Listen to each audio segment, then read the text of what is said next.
Today, our story begins with Jesus sitting in a boat and teaching a crowd that has gathered on the shore.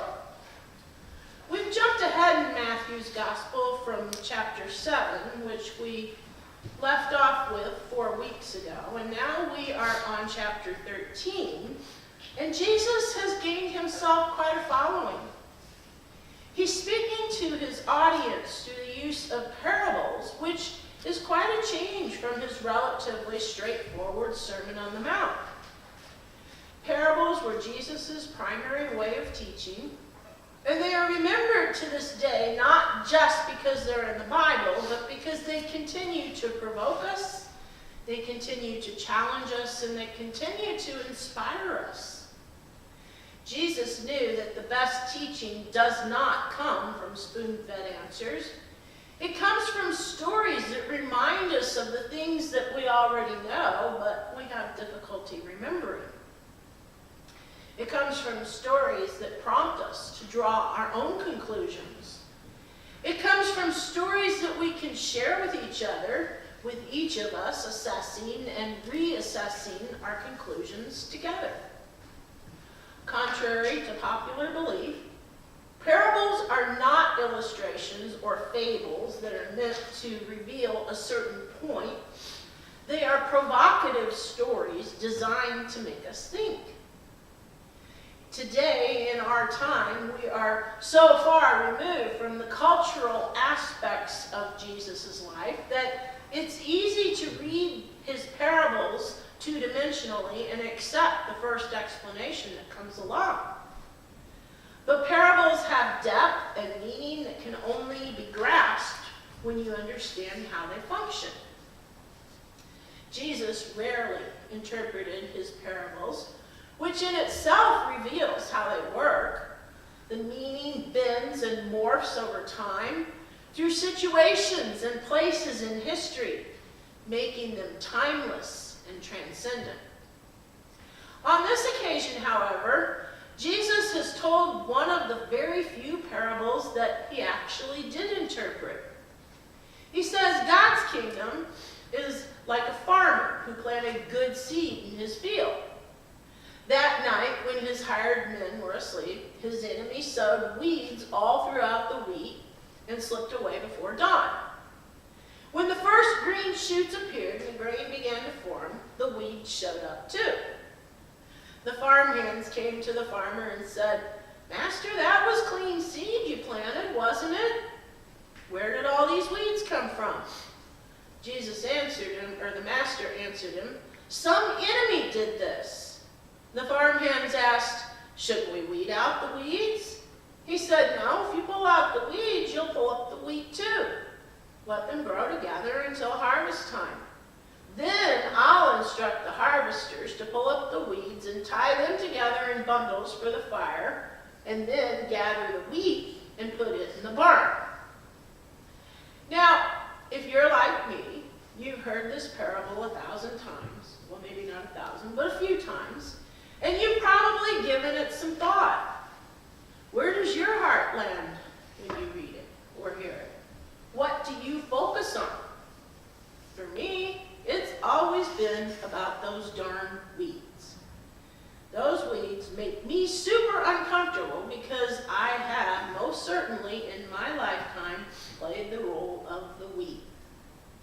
I like to believe that most of the time I am wheat, and I most certainly aspire to being wheat, but I've had a lot of weed moments, which makes me wonder which pile will I end up in on harvest day. I remember one year for Mother's Day, I decided that I was going to clean out my mom's shed, thinking that it would be a really great way to show my appreciation for her. It was a really nice little shed that my nephew and my brother had built so that she'd have a place to store all of her gardening items. But of course, over the years, it became more of a catch-all for everything that family members didn't know what to do with or what they even were, so it was basically useless. My mom really loved to garden, and I wanted her to have a place to keep all of her gardening stuff again. So I tackled it, never guessing what an ambitious undertaking it would turn out to be. I honestly would have never figured that so much could be crammed into such a small space. I pulled out broken lawn chairs, moldy canopies, rusty tools, and all sorts of items that neither I nor my mother could even identify. Finally, though, I reached the back of the shed. And there I encountered the mother lode, my mom's death stash of weed killers and pesticides. My mother is the sort of person who does not leave anything to chance. She had chemicals for weeds that had not even been invented yet.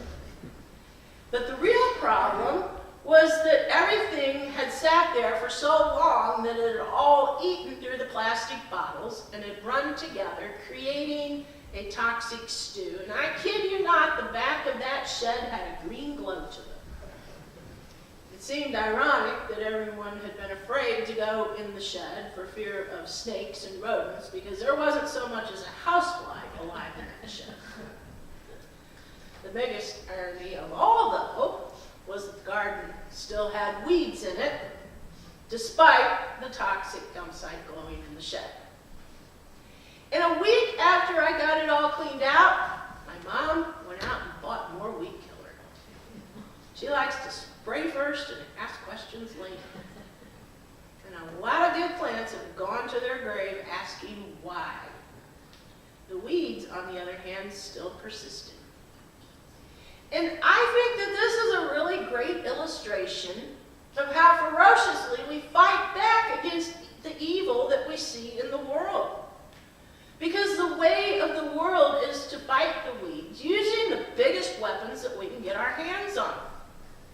We rip and we tear out the weeds and we dump on the weed killer, intending to stop the invasion right in its tracks.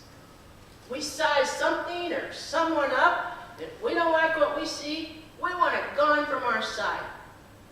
We think that we're really good at assessing what is good and what isn't, but the problem is, evil can sometimes look pretty darn good, and good can sometimes look pretty awful.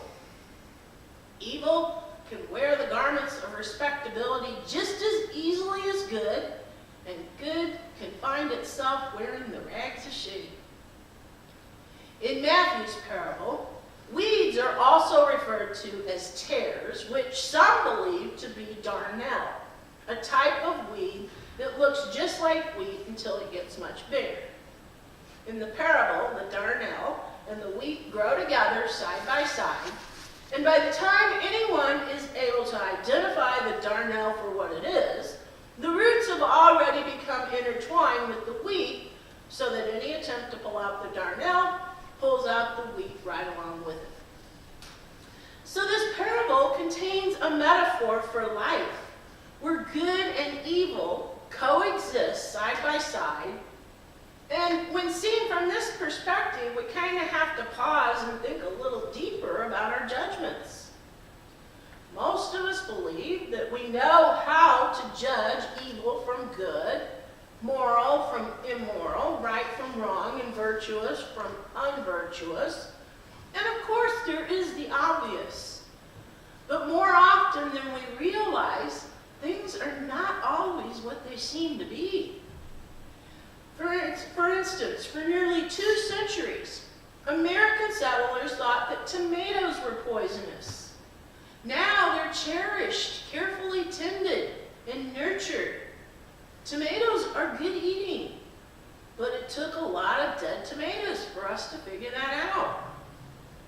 We believe that weeds are plants for which we have no use, plants that have no beauty, plants that were never intended. But this parable forces us to reevaluate those assumptions. Jesus knew that the human tendency is to see only 2 kinds of people in the world: wheat and weeds, or good and bad, or righteous and evil. And he knew that the human tendency is to see itself as the self-righteous wheat whose responsibility it is to cull out the weeds, while all the while believing that it's our job, our responsibility, our holy obligation to rid the world of the weeds. But there aren't two kinds of people in the world. There are two kinds of people inside each of us. As Martin Luther said, we are both saint and sinner all at the same time. The parable of the wheat and the weeds reminds us that our call as Christians is not to get rid of evil at every turn, because that so-called evil is intertwined with all sorts of good. We don't know why God allows evil, but it's a darn good thing God does, because like it or not, we ourselves are a mixture of both good and bad. Some days we're faithful, some days we're not, and I really don't want someone to come along and uproot me when I'm having a bad faith day. I want another shot at it, because I have a lot of really good faith days too. Our lives are littered with situations where there are no clear or easy answers, and sometimes we just simply do not choose well. Every day we're faced with countless challenging decisions, some small, others large, to which there aren't any clear answers. Some decisions we get right, others wrong, some horribly wrong, and still others we don't know whether they were right or wrong for months or years to come. But we still have to make decisions. And sometimes our best intentions are nothing more than cobblestones paving the road to hell.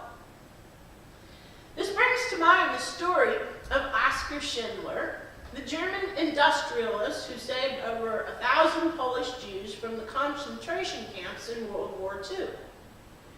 One of the people that he saved said of him, "He was our father, our mother, our only hope. He never let us down." Yet when the film Schindler's List came out, many were surprised to learn of his vices. Schindler was not exactly a paragon of virtue. In fact, he was a man of many contradictions. A Roman Catholic only in name, he was unfaithful to his wife, and he certainly knew how to enjoy the so-called good life with his cigars and drinking and women. He was also a member of the Nazi Party, and his self-confessed aim was to end the war with 2 trunkfuls of money. He even exploited the Jews as a source of cheap labor. But there was another and better side to him, and in spite of his lapses, he always returned to that better side. There was a basic goodness about him. As the war went on, he became appalled at the horrors of the final solution, and at considerable personal risk, he protected his workers from the death camps. He was arrested twice. Schindler was no angel. He was a mere human being. There was goodness in him, but that goodness was seriously flawed. He was both wheat and weeds. The divided nature of Schindler, the divided nature of each of us, is something that this parable discloses. All of us are wheat and weeds at one and the same time, both sinner and saint. The great psychologist Carl Jung talked about our personalities having a shadow side, which we must somehow learn to recognize and befriend. However you want to express it, we cannot escape the truth that evil isn't all about what's outside of ourselves. The weeds of this parable are a part of us.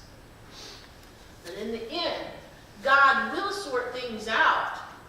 At the harvest, according to Matthew, the righteous will shine like the sun in the kingdom of their Father. And God, who loves all that grows, wild and abandoned, wanted and unwanted, will name all that is growing as good, for that word has applied to all since the beginning of creation. And in that shining, at last, it will be the right time, and we will all come home. May it be with you all, according to God's word. Amen.